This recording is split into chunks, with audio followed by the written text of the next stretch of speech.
never used it. So Death Row felt like the baddest label in the world. Did it feel like that to you when it was hot? Death Row to me when it was hot felt like the 70s Steelers or the Lakers championship dynasty or the Chicago Bulls run. It just felt like it would never stop. But, I mean, it was the three of you creatively, Dre, you, and Pac, right? And it didn't really add new pieces to keep the legacy going. I'm the one who initially told Suge, go get Pac. I think Pac became the third piece, but his spirit wasn't the same spirit as me and Dr. Dre's. Me and Dr. Dre had a spirit of music, love, and harmony. Pac had animosity, revenge, retaliation, respect. We're the toughest team in town. We don't have to put tough on our chest and walk out and demand respect. They give it to us. The Death Row Bad Boy battle, to me, was really Death Row messing with Bad Boy. And Biggie and Puffy like, yo, we don't want any part of this.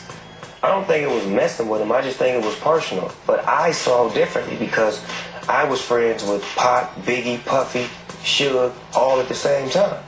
So I couldn't see myself saying, F you, if you didn't do nothing disrespectful to me. And I felt like too much of that world was getting involved with the music side when Pac came.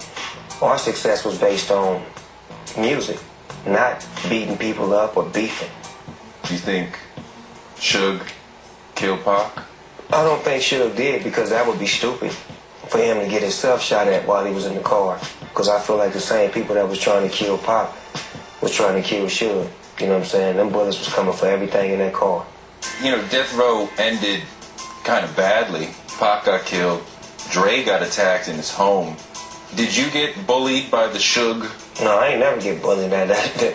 Why not? You can get that word up out of there right there, nephew. Ain't no bullying going down. They tried me a couple times. Yeah. But it was never to a point where they ever laid hands on me. They got close, but they never physically touched me, done nothing to me, you know. Something might come to you?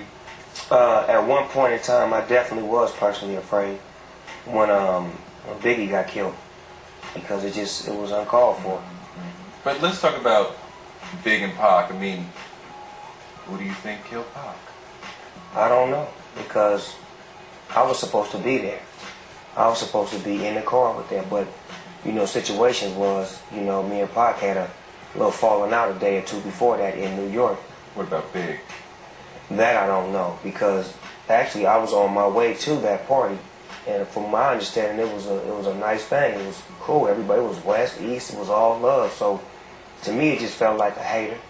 But it's all part of God's plan. I don't feel like it happened, you know, just because it happened. It happened for a reason. He nothing chased it down between us like a lane with a rhyme. Me getting the homie Pac tripping, Death Row on all. Strong survive by each side of DPG. Still creeping far through the hood, always involved in the street. Just tell me dog, homie, if you forget who I was, the bigger homie to you, there is and there was. What was Pac like? Because y'all were close, but you guys are totally different people.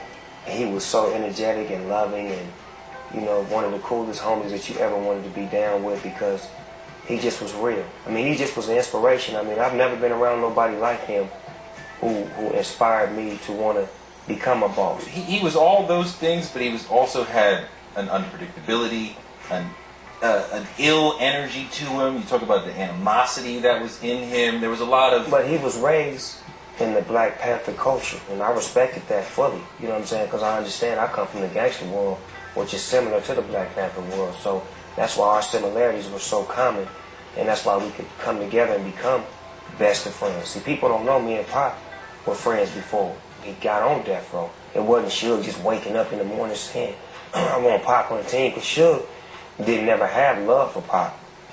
But once he got to know Pac and got a chance to feel him, they became brothers. Their relationship was genuine.